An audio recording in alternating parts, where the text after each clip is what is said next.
Glad to be here. Before I get into the story of Mariah's challenge, how we got there, I want to say you guys are amazing running marathons. All the labels I have, positive and negative, I can say I'm a marathoner. I ran New York and Chicago and ran 2 half. My claim to fame in New York, I beat Al Roker. I just passed him, I went like that to him and kind of smiled at me. And then in Chicago, it was really weird. I've never experienced runner's high. I've never have it, even on mile 25 when I'm on my knees and hands. But I thought I experienced it in Chicago. I hit the corner. First of all, anybody run Chicago in here? Okay, you know, like when you go through the Chinatown and they have the drums?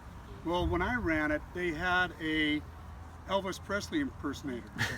And I'm running there and I'm thinking, is he singing Chinese hound dog? And I'm thinking, man, he is. And I'm thinking, okay, that either I'm hallucinating or I got a runner's high or he's singing Chinese. And I'm running with this guy from Australia, and he looks at me and he goes, yeah, he's singing Chinese. I'm thinking, okay, so I never experienced runner high. If you guys do that, that's great. And have fun tomorrow. It's amazing, and we are so honored to be part of this.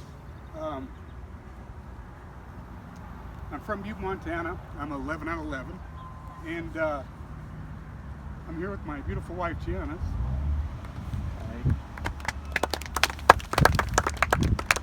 She gives me all the support. What happened in October 7th, or October 27th, or 28th, 2007, is my daughter and her 2 friends were walking down the street about a half a block from our home, and she was murdered by a drunk driver. She didn't make it. The other 2 girls did. And in the hurricane of that grief, we decided to try to change my town's attitude, pathetic attitude to drinking and driving. And I don't know if you ever heard of Butte. Butte's a mining town, and we all think that we work under mines and get up out of the mines and go drink shots of whiskey with our fathers. Well, that hasn't happened since 1954, but we still have that mentality that we think we have a right to drink and drive.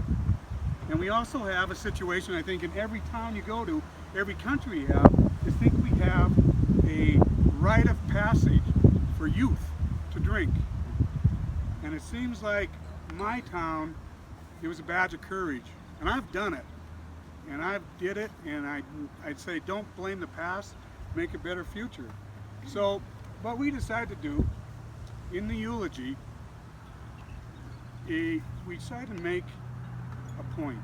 And how we came about that is that our house was the neighborhood to hang out, and kids were there after we came back from the hospital.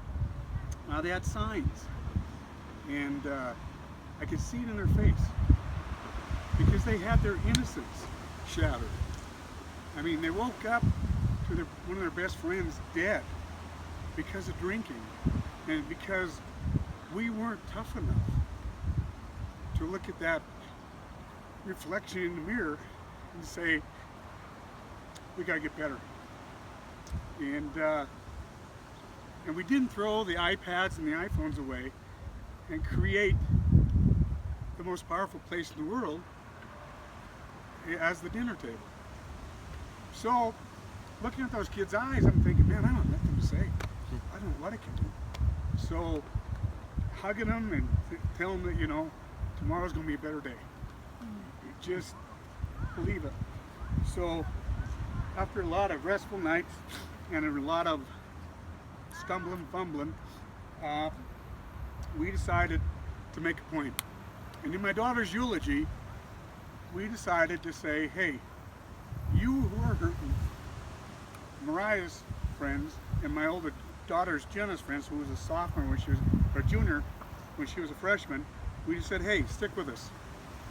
If you go 4 years of high school, don't drink. Don't ever get in a car with someone drinking that's been drinking. I don't care who it is, you don't get in. And also, give back to your community. Walking down the street, pick up some trash. You see an old elder lady, go help her. And I thought I was only looking at about 16 of Mariah's friends, maybe 10 of Jenna's friends. And I said, hey, here's what we got to do. The challenge is, you know it, but the wish is to grow old. These kids have the right to grow old and not walk down a street and get murdered and plastered by a drunk driver who was underage, who drank like 3 cases of beer. And it's all, if you Google Mariah's challenge, the whole history's there. And the ugliness of it and the beauty. And I'm just a small part of it. Big part is Sam, Coulter, Iman, who did an unbelievable video presentations for top 10 heroes. It wasn't me up on that stage. I had a lot of people with me. You people that don't drink and drive, the people that talk to the kids that say, hey, if you're into trouble, tell us. Draw a line, and when you get to that line, come get me, we'll get you home. So in that, we sat down and I look over at Janice, I'm thinking, I might have to get another mortgage on the house in 4 years because these kids are gonna buy into it. So they did. Our 10th year anniversary is next year. Since then, 330 youth have showed they had character, integrity, and honesty to say yes to a life of simple self-respect. That's all it is.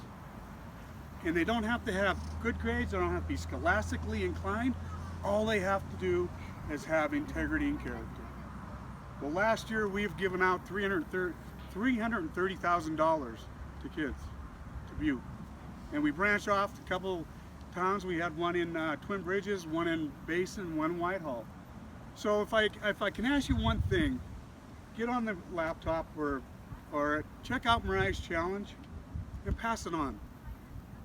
Pass it on to a teenager, pass it on to someone you love, or you have a friend that's pounding the beers and getting behind the wheel and locking that rifle in and going to kill somebody. Have them use our grief to change, because we all can be better. And Butte right now is looking at the reflection in the mirror, and we're changing things.